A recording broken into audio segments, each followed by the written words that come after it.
सबका तारुफ हमारे पहले स्पीकर जनाब शमीम अख्तर साहब से कराना चाहता हूँ। आप डिप्टी लेबर कमिश्नर हैं न यूपी गवर्नमेंट में और additional secretary building and other construction workers welfare board Uttar Pradesh हैं। जनाब शमीम अख्तर साहब।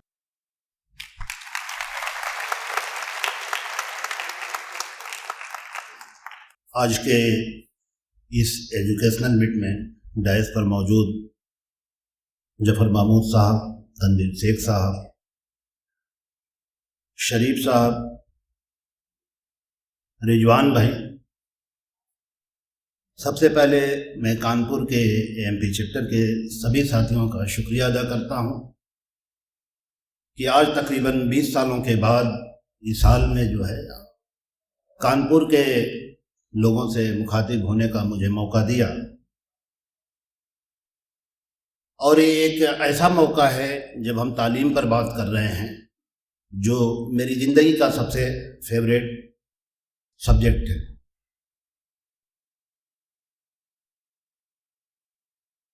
अभी वेलकम स्पीच में आपने बहुत सारी बातें आपके साथ शेयर की और तकरीबन वो सही है। आज के दिन इस बात को हम सब मानते हैं।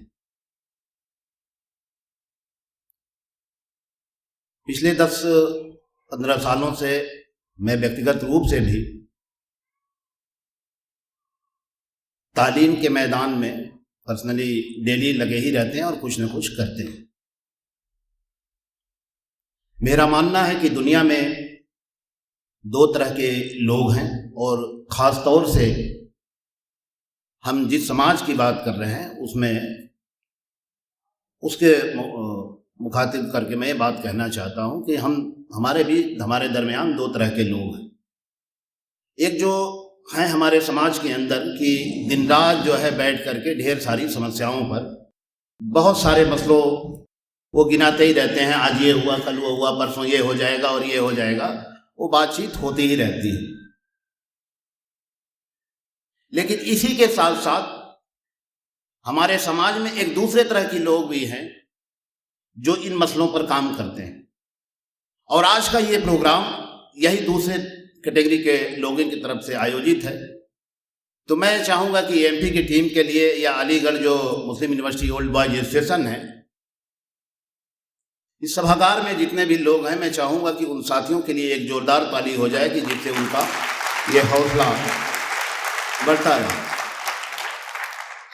चूँकि टॉपिक चिन्हित है, उसी पर हमें बात करना है और वक्त भी मुख्तसर है, तो मैं ये कोशिश करूँगा कि बहुत ही कम समय में जो है अपनी बात आपके बीच रखने की कोशिश करूँगा। क्या ये हैरत की बात नहीं है कि आज के दिन भी हमें ये तालीम के इम्पोर्टेंस पर बात कर रहे हैं, लेकिन जो डेटा आपने बताया कि 12%, 16%, 20%, ये बात तो सन 2011 के जो सेंसस के डेटा है उसमें ही साबित हो गया था कि उत्तर प्रदेश के 7 जिले जो एजुकेशन के एतबार से रेड जोन में हैं और जहां से जफर महमूद साहब भी आते हैं, पूर्वी उत्तर प्रदेश के 3 जिले बहराइच, गोंडा और श्रावस्ती, वो उत्तर प्रदेश में एजुकेशन के एतबार से ये 3 जिले रेड जोन में हैं। जब हम पश्चिमी उत्तर प्रदेश में जाते हैं, जहाँ रामपुर है, बदायूं है, ये जिले भी तालीमी एतबार से जो है रेड जोन में हैं। तो जब हम शिक्षा के बढ़ोतरी की बात करते हैं और चाहते हैं कि हमारा समाज तालीमी एतबार से जो है औरों के मुकाबले उनके बराबर आके खड़ा हो जाए या उससे आगे निकल जाए, तो हमारी नस्लों को, हमारे बच्चों को ये भी जानना जरूरी है कि मसला कहाँ है और समस्या कहाँ है और उसका समाधान किस तरीके से होगा। तो आज के दिन मसलों का भी चिन्हांकित हो चुका है, मसले चिन्हित हो चुके हैं। जैसा कि आपने डेटा में बताया कि बेसिक एजुकेशन में हम कहाँ पर खड़े हैं, हायर एजुकेशन में हम कहाँ पर खड़े हैं, और जितनी तरह की रिपोर्ट भी पिछले 20 सालों की जो बात हो रही है, जितने भी तरह की रिपोर्ट आई, हर चीज यहाँ चिन्हित हो चुकी है। अब हमें यही कोशिश करनी हो, चाहे वो एएमपी का इदारा हो, चाहे जकात फाउंडेशन हो, चाहे अलीगढ़ ओल्ड बॉयज एसोसिएशन है। ये खुशी है हमें कि सारे लोग हम इकट्ठे बैठ करके उस मसले को समाधान का काम कर रहे हैं और इसमें कोई शर्मिंदगी नहीं है। जहां भी तालीम की बात हो, ऐसे ही इकट्ठे बैठ करके हमें आगे बढ़ना है। लेकिन यहां जो लोग बैठे हैं हमारे समाज में पता नहीं क्या दिक्कत है, अगर कोई भी काम करिए तो लोग पीछे से टांग खींचना शुरू कर देते हैं, और कानपुर में ये बहुत ज़्यादा है, जो मुझे जानकारी है। मैंने अपने कैरियर की शुरुआत इसी शहर से की थी सन 1997 में, और 5 साल मुसलसल मैंने यहाँ काम किया है। लेकिन जैसा अभी हम अपने वॉलंटियर के साथ कहते हैं कि कोई कुछ भी कहे, आप अपने काम में लगे रहिए। जब हम इस काम में आए तो हमें जब भी मौका मिला लोगों से जाकर मिला, और ये हम लोगों की खुशकिस्मती है कि इस फील्ड में हमारे जो लोग आते हैं बहुत जल्दी ही जो पीछे हट जाते हैं। लेकिन आपके सामने जफर महमूद साहब बैठे हैं, एक ताली आपके लिए भी बनती है कि आप मुसलसल जब से इस फील्ड में आए, आप जाइए, आपका दिल्ली में ऑफिस में मैं वहाँ तक गया हूँ, आपका काम अभी बदस्तूर जारी है। तो आप जैसे लोगों से जो है हमें सीखने की ज़रूरत है। तो मैं आप सबसे भी गुजारिश करता हूँ कि जफर महमूद साहब के लिए भी आपको एक ताली, जोरदार ताली देनी चाहिए। शिक्षा के महत्व के बात ये कोई बताने की बात ही नहीं है। आप देखिए कितने लोग भी डायस पर बैठे हैं, या मैं जो आपके सामने खड़े होकर बोल रहा हूँ, ये सिर्फ और सिर्फ तालीम की वजह से है। ये हमारे सामने भी जो लोग बैठे हैं, उस ज़्यादातर लोग तालीम के वजह से ही, जो भी ज़िंदगी में हासिल आपने किया है वो तालीम के वजह से ही किया है। अब मसला ये है कि हमारे लोगों को बहुत सारी, जैसे चाइल्ड लेबर की बात हो रही है, चाइल्ड लेबर की दिक्कत अपनी सोसाइटी में बहुत ज़्यादा है, और उसको तरह तरह से लोग जो है बताते हैं जी नहीं ये ठीक है। ये किसी भी नज़रिए से ठीक नहीं है। ये एक शोषण का बहुत बड़ा जरिया है, और लोग, अपने ही समाज के लोग अपने ही बच्चों को शोषण करते हैं। तो ये इन्हें समझाना है कि अगर एक बच्चा काम पर गया तो एक पूरी जनरेशन जो है आप बर्बाद करते हैं। अब मसला ये है कि जब हम एज एक वॉलंटियर कम्युनिटी के बीच में जब जाते हैं तो उन्हें कैसे हम बताएं कि वो लोग तालीम के हासिल करने के लिए बच्चों को तैयार हों।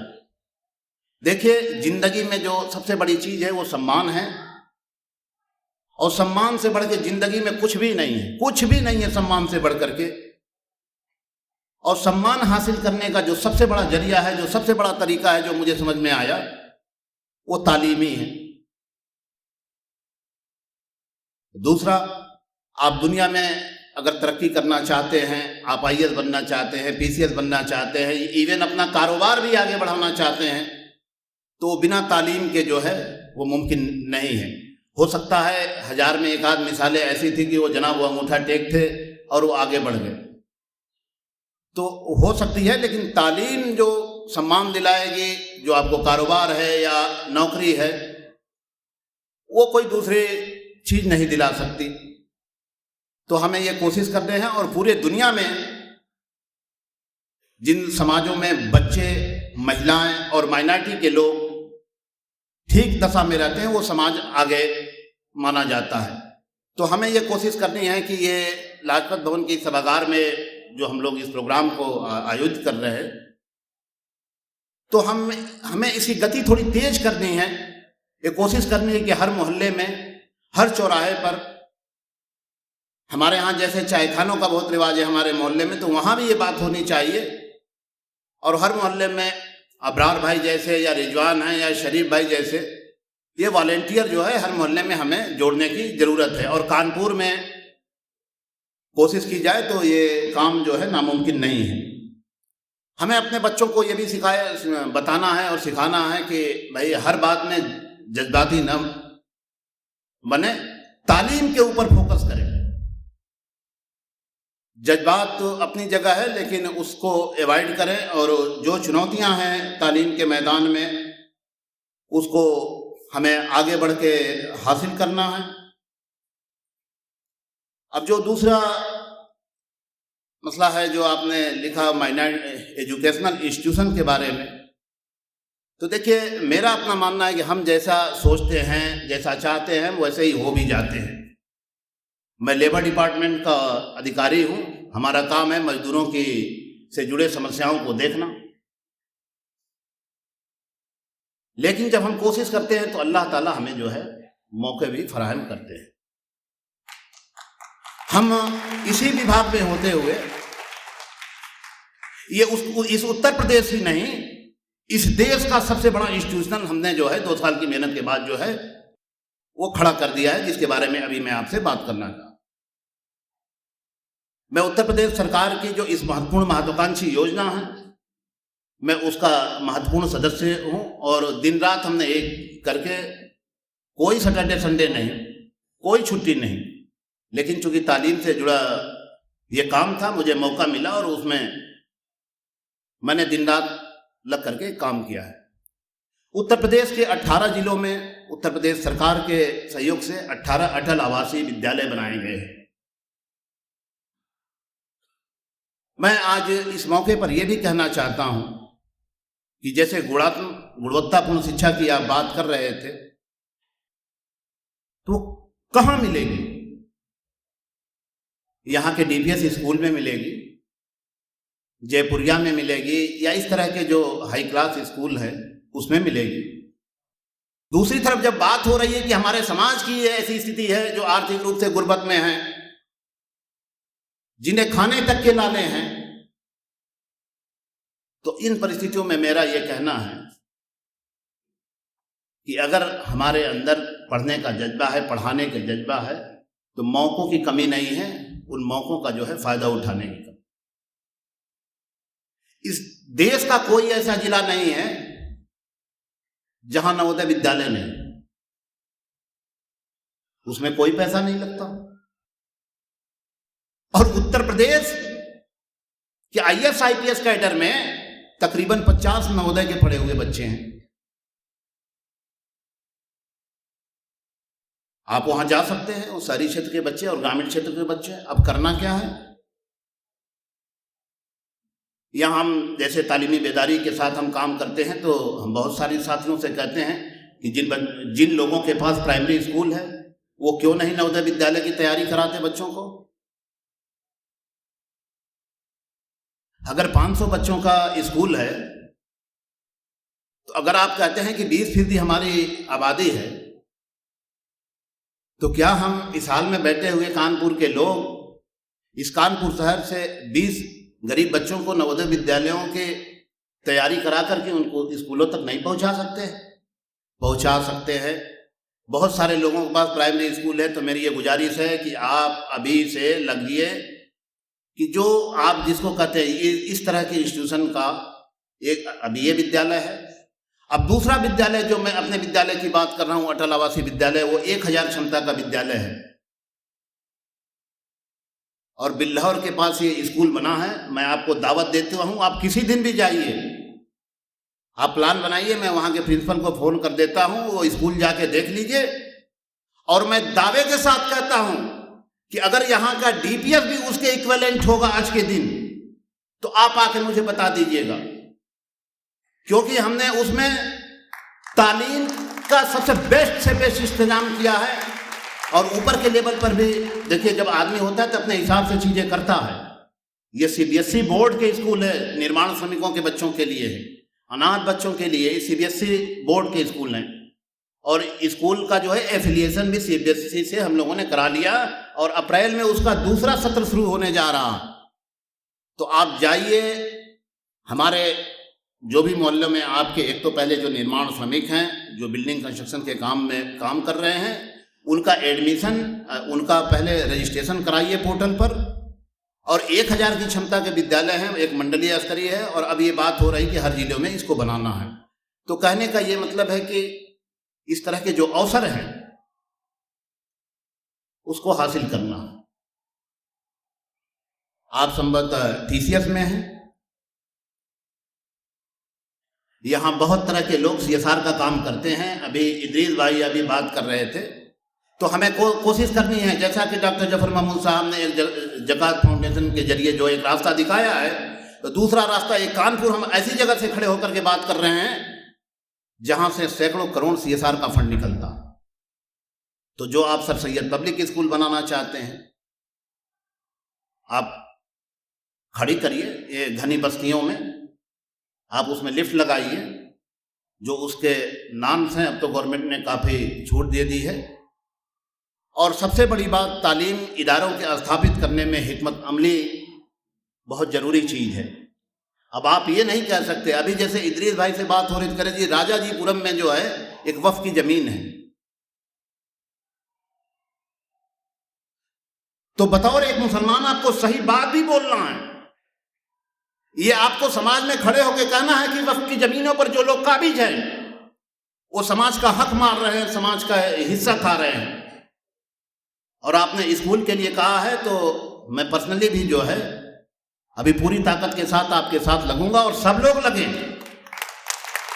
और कल आप जब आएंगे तो सूबे के मिनिस्टर साहब से मैं आपसे रूबरू बैठ के मिलाऊंगा कि ये एक सही काम है समाज का, आप इसको कराइए। तो कहने का मतलब है मेरा कि जहाँ भी हमारी ज़रूरत है, अभी कार्ड में जैसे शाहिद भाई का नाम लिखा था, पिछले तालीमी बेदारी के सेमिनार में हमने उनको लखनऊ बुलाया था, अबरार उनको बहुत अच्छे तरीके से जानते हैं। तो जहाँ भी ज़रूरत हो आपको, समाज में जो आदमी क्या आपकी मदद कर सकता है, कैसे मदद कर सकता है, तो बेहिचक उससे जाके मिलने की ज़रूरत है और अपने बात को कहने की ज़रूरत है। ये कभी नहीं सोचने की ज़रूरत है कि मेरा पड़ोसी क्या कह रहा है, क्योंकि ह्यूमन बिहेवियर है, ह्यूमन साइकोलॉजी है कि जब आप आगे बढ़ते हैं तो लोग आपका पैर खींचते हैं, आपके बारे में 4 बुरी बातें कहते हैं। और बहुत सारे पब्लिक डोमेन में चीज़ें चल रही हैं, बहुत सी बातें कही जा सकती हैं, लेकिन मैं चूँकि अपने दायरे में ही अपनी बात कह सकता हूँ, एक गवर्नमेंट सर्वेंट की हैसियत। लेकिन फिर भी मैं आप सभी से ये अपील करता हूँ, ये गुजारिश करता हूँ कि आप मेरा पद न देखिएगा। जब भी तालीम के लिए कहीं भी ज़रूरत हो और किसी भी लेवल पर बात करना हो तो मैं आपके साथ चलूँगा। और कोई ऐसा आदमी नहीं जो यहाँ संवैधानिक पदों में बैठा हुआ जिससे मैं मिल नहीं सका हूँ, मैं सबसे मिल चुका हूँ। और अपने हमारे एक IAS अफसर थे अनीस अंसारी साहब, वो हमारे कमिश्नर भी थे, तो उन्होंने मुझे सिखाया था कि कहीं भी हो, कोई भी फोरम हो, तो अपनी बात कहने से कभी पीछे ना हटिएगा। तो जो नौजवान साथी आज के इस पूरे प्रोग्राम के ऊपर हैं, काम लगे हुए हैं, उनसे भी मैं ये उनकी इस नसीहत को आगे बढ़ा रहा हूँ कि जब कभी आपको कोई भी ज़रूरत हो, कहीं भी हो, किसी से भी मिलना हो, आप अपनी बात ज़रूर कहिएगा। और आप खुशकिस्मत है कि देख रहे हैं कुछ कलीम भाई और उनकी पूरी डॉक्टर्स की टीम यहाँ बैठी है। तो मैं सही में ये कानपुर में पहली बार देख रहा हूँ कि यहाँ इंडस्ट्रीज भी हैं और डॉक्टर्स भी हैं, एजुकेशन के मैदान में काम करने वाले लोग भी हैं, मौलाना भी लोग भी हैं, हमारी बहनें भी हैं, बच्चे भी हैं। तो पूरा एक जो हमारा समाज के जो भी तबका है, सारा सब लोग यहाँ बैठे हुए हैं। तालीम के लिए कोई भी कभी भी कोई ज़रूरत हो तो हम आपके लिए खड़े हैं। और चूँकि ये बात कानपुर से हो रही है, तो कानपुर वो सरजमीन है कि जहाँ IIT भी है, जहाँ तमाम यूनिवर्सिटीज़ भी हैं और भी तमाम तरह के प्राइवेट इदारे भी हैं, यहाँ मेडिकल कॉलेज भी है। तो एक इसका पूरा इतिहास भी है, एक पूरी लेगेसी भी है, तो उसको आगे बढ़ाने की ज़रूरत है। और अभी पिछले दिनों कानपुर का नाम जो है सबसे खुशहाल शहर में भी आया, तो इसे साबित करने का भी जो है जिम्मेदारी आप सबकी है। और लेकिन पिछले दिनों में इसे पूरब का मैनचेस्टर भी कहा जाता था, तो इसका जो भी इलाके हैं पूरब के, उससे इसका क्लोज कनेक्टिविटी भी है। लेकिन मैं यहाँ बच्चों और माँओं बहनों से भी मैं स्पेशली गुजारिश कर जाऊँगा, अभी पिछले 1-2 साल में कानपुर का नाम गुटका किंग में भी है, तो इस तरह की बुराइयों से भी हमें बच्चों को बचाना है और उसके इन बुराइयों से बचाते हुए बच्चों को तालीम की तरफ लेके जाना है।